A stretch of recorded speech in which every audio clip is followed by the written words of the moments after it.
Gaza में जारी जंग के बीच ईरान की ओर से इजराइल पर हमले कराए जा सकते हैं। ईरान इजराइल से बदला लेने के लिए 7 अक्टूबर जैसा भयानक हमला शुरू करने की तैयारी कर रहा है। इसके बाद वो ब्रिटेन में भी अटैक करा सकता है। ब्रिटेन के एक रक्षा एक्सपर्ट्स ने दावा किया है।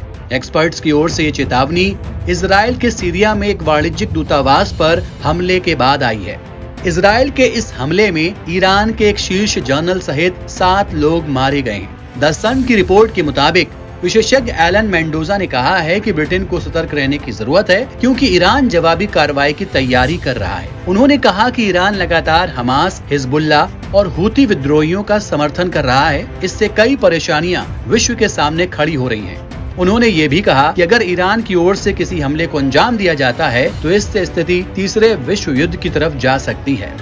Think tank Henry Jackson society के कार्यकारी निर्देशक डॉक्टर एलन मेंडोजा ने कहा कि ईरान को कई मजबूत देशों के साथ भविष्य में होने वाले संघर्ष मिल सकता है। रूस, चीन और उत्तर कोरिया किसी भी संघर्ष में ईरान के साथ खड़े हो सकते हैं। इससे चीजें वैश्विक लड़ाई की ओर चली जाएंगी। उन्होंने कहा कि ईरान के दुश्मनों को सतर्क रहना चाहिए, क्योंकि वो हमले के लिए निश्चित ही किसी मौके का इंतजार कर रहा है। मेंडोजा ने कहा कि ईरानी नेता इब्राहिम रासी ने सीरिया में हमले के बाद बदले की बात कही है।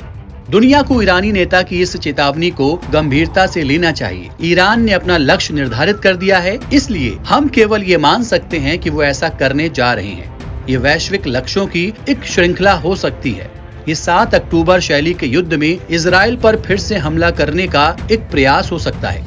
इस बार लेबनान को ईरान इस्तेमाल कर सकता है। यूके के एक्सपर्ट ने कहा कि ऐसे कई विकल्प हैं जिनका उपयोग ईरानी कर सकते हैं। इसमें सबसे ज्यादा संभावना इस बात की है कि इजराइल पर हमले के लिए हिजबुल्ला का इस्तेमाल किया जाए। वो यमन में हूतियों को भी इस्तेमाल कर सकते हैं। इराक में भी ऐसे समूह हैं जो इजराइल पर मिसाइलें दागने की कोशिश कर रहे हैं। ऐसे में ईरान इन संगठनों का इस्तेमाल इजराइल और उसके हमदर्द देशों पर कर सकता है। एनबीटी ऑनलाइन की रिपोर्ट।